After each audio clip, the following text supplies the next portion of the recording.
Bienvenue sur Africa 24 dans cette nouvelle édition du QG Weekend. Voici les titres de l'actualité.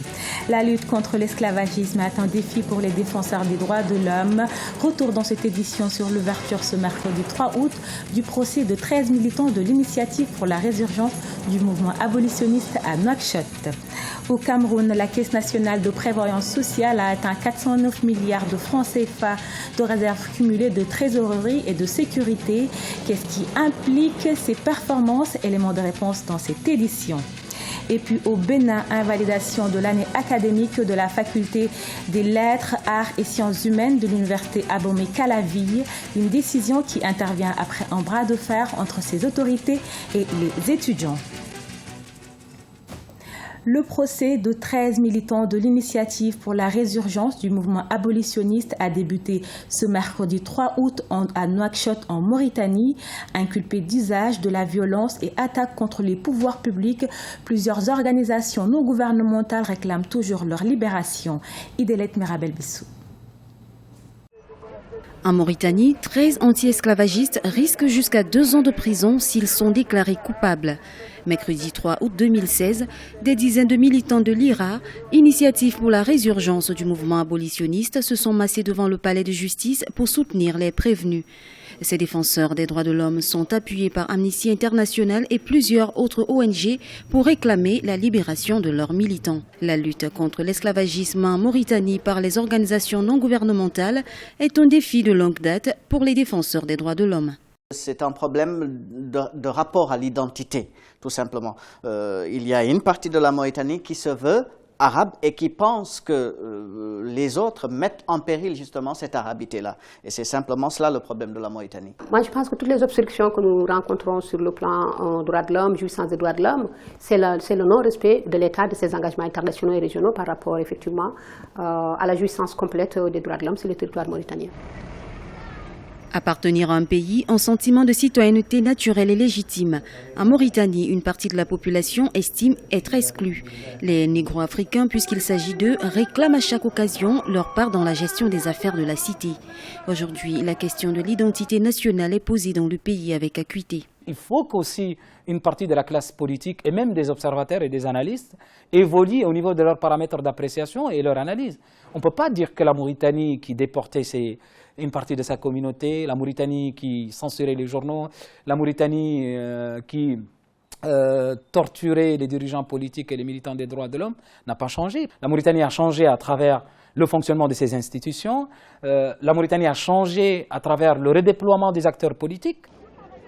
Au sein des instances étatiques, même si la représentation négro-africaine reste minoritaire, cette partie de la société est présente au niveau de l'Assemblée nationale et du gouvernement. Les sujets comme l'esclavage ou encore la représentativité des négros mauritaniens dans les instances de prise de décision seront abordés lors d'un prochain dialogue national qui devrait très prochainement se tenir en Mauritanie.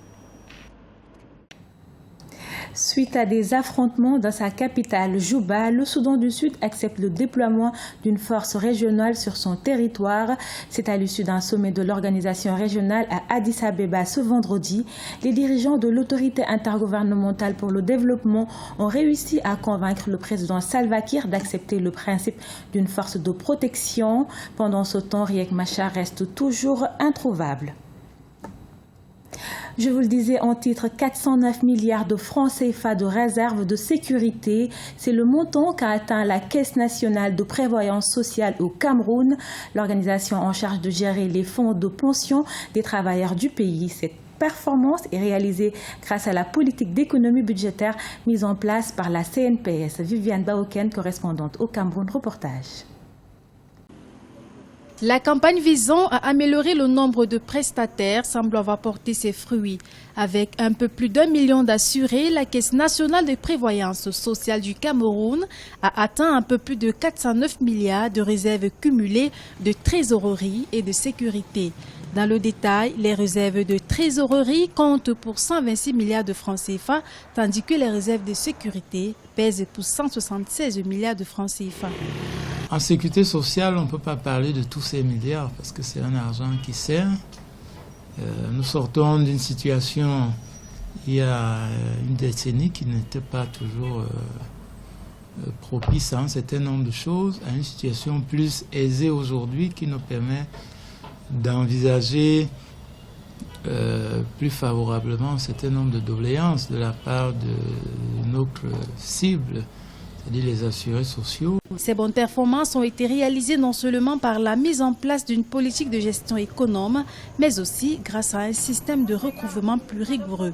Au-delà de ces performances, l'interrogation demeure sur l'utilisation de ces réserves. Le président de la République nous a demandé, fort de tout cela, d'envisager la possibilité de proposer une augmentation des pensions anciennes. Si vous n'avez pas de réserve, vous ne pouvez pas augmenter. Donc, tout cet argent doit servir d'abord à revaloriser, à améliorer les prestations sociales. L'amélioration des conditions de vie des retraités demeure une priorité de l'État du Cameroun. En février 2016, le chef de l'État avait déjà pris des mesures visant à améliorer l'enveloppe des allocations familiales de 300 000 francs CFA à 750 000 francs CFA. Signature d'un accord entre Djibouti et la Chine, ainsi Pékin s'engage à prendre en charge la gestion de la nouvelle ligne ferroviaire reliant Djibouti à Éthiopie, une voie qui va faciliter le transport des marchandises entre les deux États. Le Premier ministre djiboutien de l'économie et des finances en visite à Pékin annonce également un accord relatif au secteur de l'énergie pour l'instauration de pipelines pour le transport de gaz, toujours entre les deux États. Au Bénin, les autorités rectorales de l'université d'Abomey-Calavi ont procédé à l'invalidation de l'année universitaire 2015-2016. Ainsi, la faculté des lettres, arts et sciences humaines va connaître une année blanche. Cette décision intervient après un bras de fer entre ces autorités et les étudiants de cette faculté. Toutefois, les syndicats universitaires dénoncent une décision arbitraire. Reportage de Lefty Onou, correspondant au Bénin. Les démêlés entre les autorités rectorales et les étudiants inscrits à la faculté des lettres, arts et sciences humaines au Bénin sur la question de la session de rattrapage à l'université d'Abomey-Calavi se compliquent davantage. Les autorités de ce haut lieu du savoir ont décidé d'invalider l'année académique 2015-2016 pour cette faculté. Cette invalidation est décrétée par le conseil pédagogique et est en vigueur depuis le 28 juillet 2016. En cause, l'instauration de la session unique qui constitue depuis l'année 2015 la pomme de discorde entre autorités universitaires et étudiants. Une situation qui a entraîné la perturbation des examens par un groupe d'étudiants. Le conseil pédagogique a évalué la situation et ils sont venus me voir. Monsieur le recteur, malgré notre bonne volonté à faire quelque chose, nous ne pouvons pas déborder sur l'année académique 2016-2017 de 8 mois. C'est tout comme si on jouait avec la vie des jeunes bacheliers qui viendront.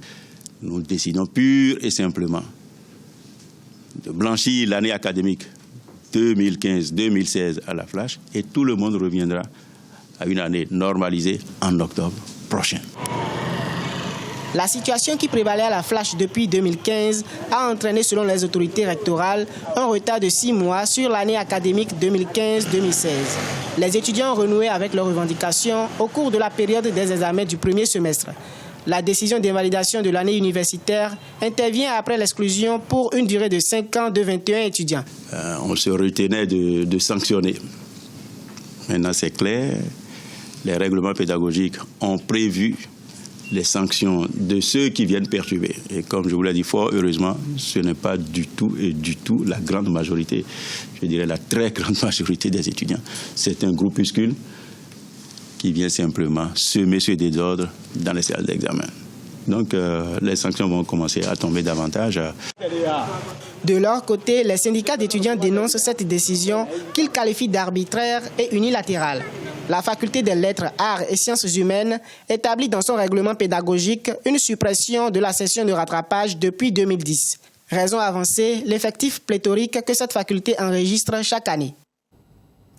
À la page sport, ce samedi, c'était la première journée de compétition pour les délégations africaines aux Jeux Olympiques d'été de Rio 2016.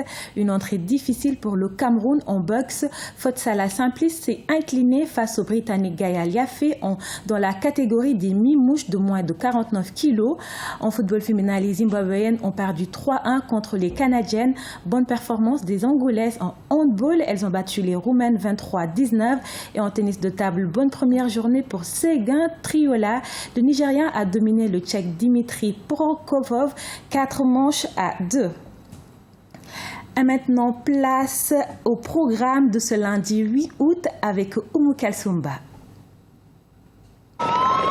Après l'entrée en liste des athlètes africains avec les sports à la tire et le tennis de table, le programme s'annonce chargé pour la journée du lundi 8 août 2016. Chez les hommes en basketball, le Nigeria fera face à l'Argentine. La Tunisie, quant à elle, affrontera la France et l'Égypte croisera le fer avec la Slovénie pour le handball. Du côté des dames, le judo sera à l'honneur. La Sénégalaise Hortense Diédhiou, dans la catégorie des moins de 57 kilos, affrontera San Vendergen des Pays-Bas. Et enfin, le volleyball, le Cameroun fera face au Japon à 16h35 GMT ce lundi. C'était le journal de la rédaction. Merci de votre fidélité. Restez sur Africa 24, l'information continue.